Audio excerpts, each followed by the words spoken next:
नमस्कार, मेरा नाम आरती है और आज है ब्लॉग 4। लास्ट जो हमने वीडियो पे बात की थी वो बात की थी, जो पॉज की थी वीडियो, वो लास्ट जो टॉपिक था वो था कोड्स, कि आई का 4 लेटर कोड यूज़ करता है और आईटा 3 कोड्स लेटर यूज़ करता है। आज हम बात करने वाले हैं कि क्यों आई का 4 लेटर्स यूज़ करता है, क्यों आईटा 3 कोड यूज़ करता है। पहले थोड़ा सा डिफरेंस देखेंगे कि आईका और जो आईटा है उनके कोड्स में डिफरेंस क्या है, किस बिहाफ पर वो लोग उन लोगों ने इसको एलोकेट किया है। सबसे पहले अ वेरी वॉर्म वेलकम। अगर आप मेरे चैनल पर पहली बार आए तो प्लीज़ मेरे चैनल को सब्सक्राइब कीजिए, मेरी वीडियोस को लाइक कीजिए अगर आपको अच्छी लगी हो, और प्लीज़ जितना हो सके उतना शेयर कीजिए उन लोगों को जिनको इसकी ज़्यादा ज़रूरत है। तो स्टार्ट करते हैं। आईकाओ जो है, आईकाओ ने जो कोड डिस्ट्रीब्यूट किया है on the behalf of region and countries के बिहाफ पे उसने अपने कोड्स को एलोकेट किया है, जो कि है 4 लेटर कोड।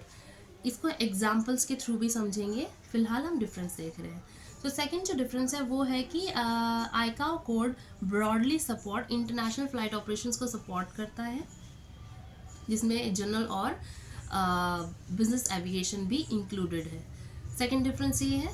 थर्ड डिफरेंस ये है कि आईकाओ जो है वो examine economic development through air transportation and it is much more focused on aviation safety for its member nation. ICAO जो है वो एग्जामिन करता है economic development through air transportation.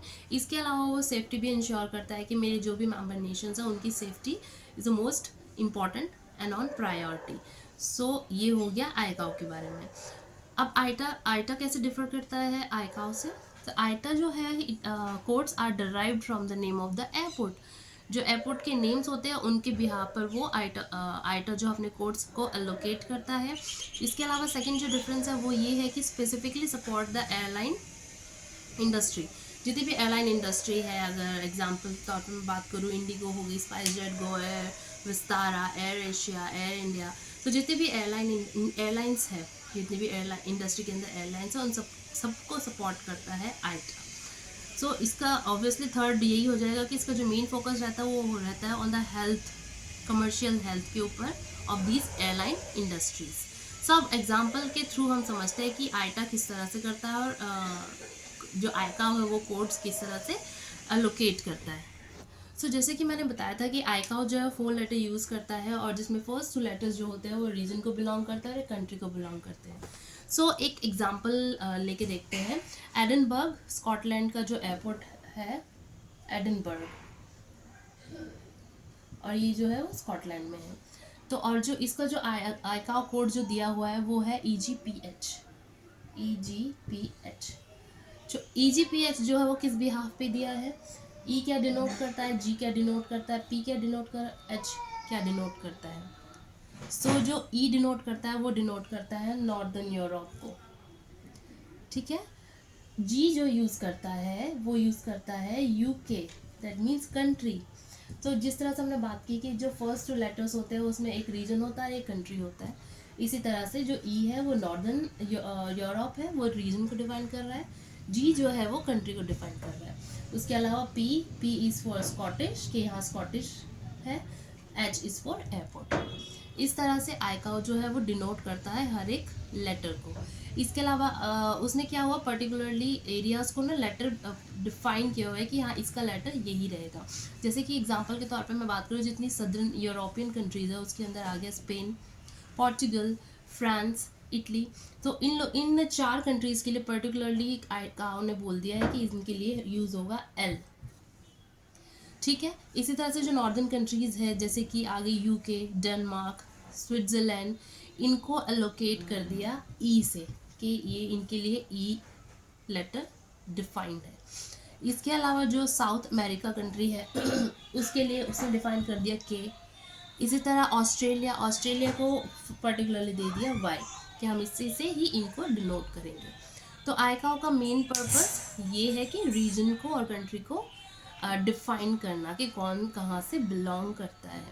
अब हम आईटा की बात करते हैं। आईटा इसी तरह से आईटा की बात करते हैं। आईटा 3 कोड लेटर यूज़ करता है, तो वो किस बिहाफ पे करता है। आईटा जो है असाइन अ यूनिक कोड जो कि डेजिग्नेशन को डिफाइन करता है। फॉर एग्जांपल के लिए लेते हैं, जैसे एटलांटा के लिए उसने यूज़ किया ATL, फर्स्ट 3 लेटर, ठीक है। इस्तांबुल के लिए यूज़ किया IST, मैक्सिको के लिए MEX, न्यूयॉर्क सिटी के लिए NYC, John F Kennedy airport के लिए JFK, लंदन के लिए LON, टोक्यो के लिए TOK, और इसी तरह से पेरिस के लिए PAR। सो इस तरह से वो पर्टिकुलर रीजन को भी डिनोट कर रहा है, प्लस उस एयरपोर्ट को भी डिफाइन कर रहा है। तो आइटा और आईकाओ के कोड्स में ये डिफरेंस है, कौन किस बिहाफ पे कोड्स को डिफ़र करता है। आई होप आपको ये पता चल गया होगा। सो ये एक छोटी सी वीडियोस थी कोड्स के ऊपर। अच्छा, अभी सारी इंटरनेशनल बातें हो गई, स्टैंडर्ड्स के बारे में हमने पढ़ लिया, सारी इंटरनेशनल जो ऑर्गेनाइजेशन है सबके बारे में हमने पढ़ लिया। अब जो हमारी नेक्स्ट वीडियो होगी उसमें सिर्फ और सिर्फ हम बात करेंगे इंडिया के बारे में। उसमें क्या बातें होंगी, हम एविएशन इंडस्ट्री के बारे में बात करें तो सबसे पहले हमें पता होना चाहिए कि हमारे सिविल एविएशन मिनिस्टर कौन है, कौन सी रेगुलेटरी अथॉरिटीज़ फॉलो की जाती है इंडिया के अंदर, हमारे पास ओवरऑल कितने एयरपोर्ट्स हैं जिसमें कि सिविल एयरपोर्ट कितने हैं और आर्मी बेस्ड एयरपोर्ट कितने हैं।